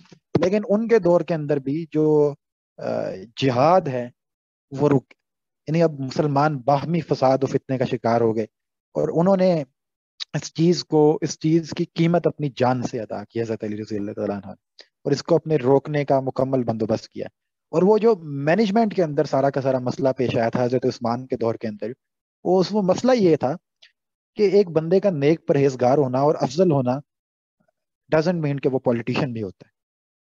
یہ اپنے مائنڈ میں رکھیں کہ اگر کوئی بندہ بہت نیک پرہیزگار ہے, وہ بڑا فضیلت والا ہے, تو اٹ ڈزنٹ مین کہ وہ پولیٹیشین بھی, وہ سیاستدان بھی ہے, وہ مینیجر بھی. تو وہی معاملہ حضرت عثمان کے ساتھ ہوا کہ وہ بنو امیہ کے بڑے بڑے لوگوں نے وہ کام کیا کہ وہاں پہ قبضے جمانا شروع کر دی. حضرت عمر رضی اللہ تعالیٰ عنہ کا معاملہ یہ تھا کہ وہ کسی کو بھی 4 سال سے زیادہ گورنر نہیں لگاتے تھے, لیکن حضرت عثمان نے یہ سلسلہ نہیں اپنایا. تو ہوا یہ کہ جو اہل شام تھے, جو امیر شام تھے, انہوں نے یہ کام کیا کہ وہاں پہ انہوں نے اپنا قبضہ جما لیا, اور جب حضرت علی رضی اللہ تعالیٰ عنہ کو اکثریت رائے کے ساتھ خلیفہ منتخب کیا گیا, انہوں نے بغاوت کر دی. یہ یعنی سارا معاملہ تھا اس کے درمیان پیش آیا. یہ جو چکر ہوا نا, یہ اس درمیان جو ساری کی ساری مینجمنٹ کے فلاپس تھے, اس کی وجہ سے یہ اگلا کام ہو گیا. اور حضرت علی رضی اللہ تعالیٰ نے اپنی ساری زندگی اس کے داخلی امور کو درست کرنے کے اندر لگا دی اپنی خلافت کے اندر, اور آخر کار انہی امور سے لڑتے ہوئے پھر وہ شہید بھی ہو گئے.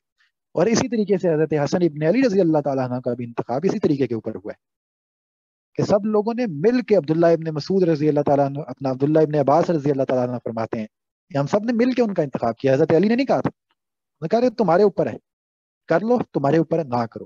اور انہوں نے حضرت حسن ابن علی کو بھی اس طریقے سے ان کا انتخاب کیا. اور جب انتخاب کیا ان کا اس طریقے سے, اینڈ دین پھر کیا ہوا کہ بعد میں ان کے ساتھ بھی وہی کام ہو, کے ساتھ خلاف بھی اندرونی جنگیں کرنا شروع کرتی ہیں. تو آخر کار کچھ لوگ آگے خلافت کے اوپر قابض ہو گئے, ٹھیک ہے, انہوں نے قبضہ کر لیا, اور پھر اس کو انہوں نے ملوکیت کے اندر بدل دیا, اور وہ پھر خلافت ختم ہو گئی. علی منہاج یہ مسلمانوں کا نظم اجتماعی اپنی جگہ پہ قائم تھا, لیکن ہوا یہ کہ پھر وہاں پہ یہ جو سلسلہ تھا نا, کہ اس کا بنیادی جو مقصد تھا, اس کے اندر نہ تو وہ بنیادی مقصد قائم رہا, اور نہ ہی اس کے اندر وہ نظم قائم رہا. یعنی اطیع اللہ و اطیع الرسول, اور دوسرا امرہم شورا بینا, وہ اصول بھی ختم ہو گئے. اور جو پہلا تھا اس کا جو مقصد تھا کہ وہ دنیا کے اوپر انذار و تبشیر اور اتمام حجت کا فریضہ سر انجام دے, وہ مقصد بھی فوت. اور اس کو یعنی وہ ایک طرح سے دنیا کے اندر جس طریقے سے کوئی بھی بادشاہت ہوتی ہے, تو اس کے اندر وہ بعد میں کنورٹ ہو گئی, اور وہی سلسلہ تھا پھر آگے سے, یعنی باپ کے بعد بیٹے والا سلسلہ شروع ہو گیا. تو وہ یعنی کنٹینیو ہو گیا سارا کا سارا کام اسی طریقے سے. تو جو یعنی رسول اللہ صلی اللہ علیہ وسلم جو طریقہ متعارف کروا کے گئے تھے, وہ ایک طرح سے بالکل ختم ہو گیا, اور جو ان کا جو منہج تھا وہ بالکل ختم ہو گیا. اور یہاں پہ آ کے اس کو ایک یعنی کہ الگ ہی زاویے کے اندر یعنی لے کے چلے گئے. البتہ یہ آپ کہہ سکتے ہیں کہ یہ جو حضرت معاویہ رضی اللہ تعالیٰ عنہ کے دور سے لے کے خلافت عثمانیہ تک کا دور تھا, اس کے اندر سیاسی سطح کے اوپر اسلام غالب نہیں, یعنی بیرونی نہیں, اندرونی طور پہ میں کہہ رہا ہوں کہ سیاسی سطح کے اوپر سیاسی امور کے اندر اطیع اللہ و اطیع الرسول کا جو قانون تھا وہ نہیں رکھا. یعنی بادشاہ کے لیے نہیں تھا, وہ عوام کے لیے تھا. یہ کہہ سکتے کہ اس کا انطباق نہیں کیا گیا, لیکن سیاسی سطح کے اوپر جو حکمران تھے, ارباب حل وقت تھے, وہ اس سے مستثنا تھے. لیکن جو عوام تھی, جو معاشرہ تھا, ان کے اوپر بہرحال وہی چیزیں غالب تھی, وہی اصول موجود تھے. یہی چیز خلافت عثمانیہ تک جو ہے وہ قائم ہے.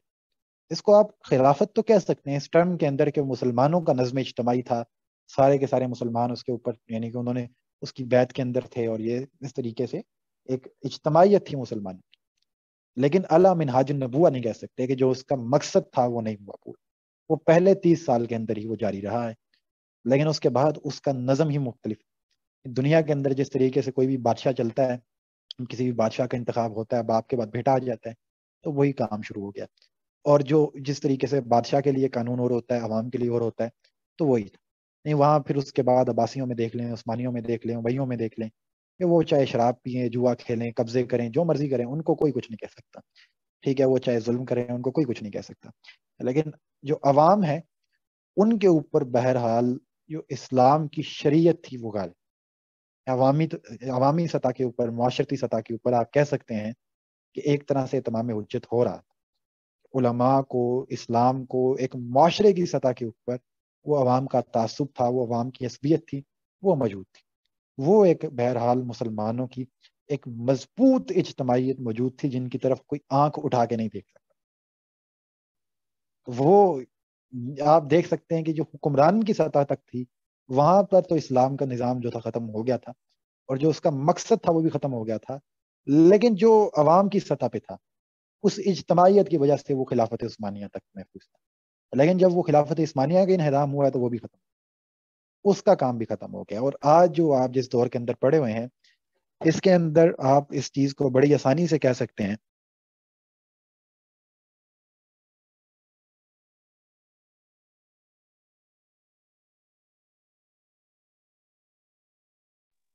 اس کو آپ بڑا ایزیلی کہہ سکتے ہیں کہ یعنی اس دوران جو ہے جو سارا کا سارا یعنی نظم تھا یہ بکھر گیا ہے. تو اب جو رسالت کا جو کوئی ریپریزنٹیٹیو ہے جو اس کا آلٹرنیٹ ہے وہ دنیا کے اندر موجود نہیں, وہ ختم ہو گیا. یعنی دنیا اللہ کی نشانیوں سے خالی ہو گئی, یہ آپ اس کو کہہ سکتے. یہ آپ کے اوپر پہلا فرض ہے.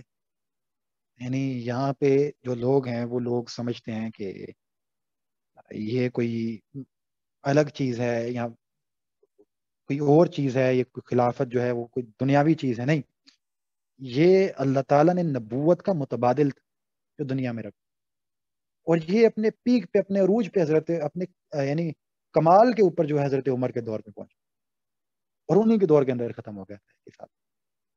تو یہ ایک مسلمانوں کی اجتماعی ذمہ داری ہے. اور فقہ کے اندر یہاں تک بات ہے کہ نصب عمارت کے بارے میں کہ 3 دن تک اگر مسلمانوں کا نظم اجتماعی قائم نہ رہے تو وہ 3 دن تک تو فرض کفایہ ہوتا ہے, لیکن اس کے 3 دن کے بعد یہ فرض عین بن جاتا ہے. اور وہ نماز سے پہلے یہ جو اپنا خلافت قائم کرنے کا فرض ہے وہ مقدم ہوتا ہے اس کے اوپر. یہ شہداء علی الناس کا فریضہ ہے, شہادت حق کا فریضہ ہے, نبوت کا ریپریزنٹیٹیو ہے. اللہ اپنی نشانیوں کو کبھی دنیا کے اندر سے خالی نہیں کرتا. دیکھ سکتے ہیں اللہ نے بنی اسرائیل کے اندر کبھی ایسا نہیں کیا کہ وہ ایک پیغمبر جاتے تھے دوسرے آ جاتے, ایک نبی جا رہے ہیں دوسرے آ رہے ہیں. آپ کے اندر کیا ہو گیا بھائی, آپ نے ایک سلسلہ ختم کر دیا, ایک مکمل ایک نظام کو ختم کر دیا, دنیا کے اندر اللہ کی نشانی کو ختم کر دیا. سو اس کو دوبارہ قائم کرنا اسی طریقے اور اسی منہج کے اوپر کہ اس کا نصب العین کیا ہونا چاہیے, اس کا نظم کیا ہونا چاہیے, انہی خطوط کے اوپر جو اللہ کے پیغمبر بتا کے گئے ہیں, جو کتاب و سنت کے اندر موجود ہے, مسلمانوں کے اوپر اس وقت فرض عین ہے. آپ نہ کریں نا اس طریقے سے, یہ آپ کی اجتماعی ذمہ داری ہے. ایک آپ کے انفرادی جو وہ ذمہ داری ہیں, آپ کی انفرادی ذمہ داریوں کے اندر دوسری چیزیں آتی ہیں, آپ کی اجتماعی ذمہ داریوں کے اندر بھی کچھ چیزیں آتی ہیں, وہ یہ ہیں تو موجود ہیں. اور وہ شہادت حق جو شہداء علی الناس کا فریضہ ہے وہی اسی کے تقاضے کے تحت یہ سب سے پہلے جو آپ کو حکم دیا گیا ہے اس کو آپ نے پورا کرنا. اور اس کے اندر ایک اور چیز بھی سامنے آ گئی, آپ لوگ جو یعنی لوگوں کو یہ جو طالبانی دور کے اندر پٹیاں پڑھائی جا رہی ہیں, جو جمہوریت ہے وہ سمجھ جائے کہ یہ کفر کی ایجاد ہے, تو میں نے آپ کے سامنے تاریخ رکھ دی ہے, فیصلہ آپ کے اوپر ہے, میں آپ کو اس کے بارے میں کچھ نہیں کہہ سکتا. کوشچن آنسر سیشن کے لیے جی اوپن ہے سارا کچھ, اور اب آپ کوئی سوال کرنا ہے کر لیں. اچھا عمر بھائی, میرا ایک کوشچن ہے کہ اگر آج کے دور میں اگر خلافت دوبارہ سے قائم ہوتی ہے, جیسے کہ اسلامی ریاست پہلے تھی 6 سینچری میں, تو آج بھی خلیفہ اہل عرب میں سے سلیکٹ ہوگا, جس طرح حدیث ہے کہ امام مہدی جو ہیں وہ قریش میں سے ہوں گے, تو خلیفہ نہیں آج جی بھی ایسا اہل عرب میں سے ہوگا؟ نہیں جی ایسا کچھ بھی نہیں ہے. یہ میں نے آپ کو بتا دیا کہ رسول اللہ صلی اللہ علیہ وسلم کی حدیث کس پس منظر کے اندر تھی. وہاں پہ قریش کو ایک مکمل وہاں پہ ایک اکثریت یا ایک جمہور کی حمایت حاصل تھی, اور وہاں پہ اسی پس منظر کے اندر رسول اللہ صلی اللہ علیہ وسلم نے بھی یہ بات کی تھی, اور اس سے پہلے انہوں نے انصار کے بارے میں بھی کی تھی. جب انصار کو یہ حیثیت حاصل تھی, اسی وجہ سے سعد بن عبادہ کھڑے ہو گئے, تو وہ بعد میں قریش کو حاصل ہو گئی, تو اس لیے انہوں نے قریش کے بارے میں کہہ دیا کہ ٹھیک ہے اب ان کے پاس رہے گی, اور پھر یہ بھی کہہ دیا کہ جب تک یہ دین کو قائم کریں. تو ایسا نہیں ہے کہ ان کے پاس رہنی ہے, ایسا کچھ بھی نہیں ہے. یہ مطلب کچھ لوگ سمجھتے ہیں لیکن کچھ نہیں, ایسا نہیں ہے. یہ جدھر عوام جو جمہور کی جو رائے ہے یا جو عوام کی اکثریت جس جماعت کو حاصل ہو جاتی ہے اور اس کو قائم کرنے کے اندر کامیاب ہو جاتے ہیں, اسی کے پاس آئے گی. قریش کوئی شرط نہیں ہے اس کے لیے, وہ تو ایک تاریخی بات ہے, وہ ایک بات تھی رسول اللہ صلی اللہ علیہ وسلم نے کہہ دی تھی, وہ اس پس منظر کے اندر جس طریقے سے ہونا. یہی بات امام مہدی کی, وہ جب آئیں گے دیکھی جائے گی, فی الحال آئے تو نہیں ہے نا, ٹھیک ہے, وہ جب آئیں گے دیکھی جائے گی. ابھی فی الحال کوئی چکر نہیں ہے یہاں پہ امام مہدی والا, جب وہ آئیں گے دیکھیں گے. مسلمان پچھلے 100 سال سے اس طریقے سے باتیں کر رہے ہیں, تو جس کو اقبال نے کہا ہے کہ ہاتھ پہ ہاتھ درے منتظر فردہ ہو، تو یہ کوئی چکر نہیں ہے فی الحال امام مہدی والا، ابھی نظر بھی کوئی نہیں آ رہا. جب وہ آ جائیں گے ہم دیکھیں گے کیا کرنے. فی الحال تو نہیں آئے ہیں، تو ابھی ہم اپنا کام کریں گے.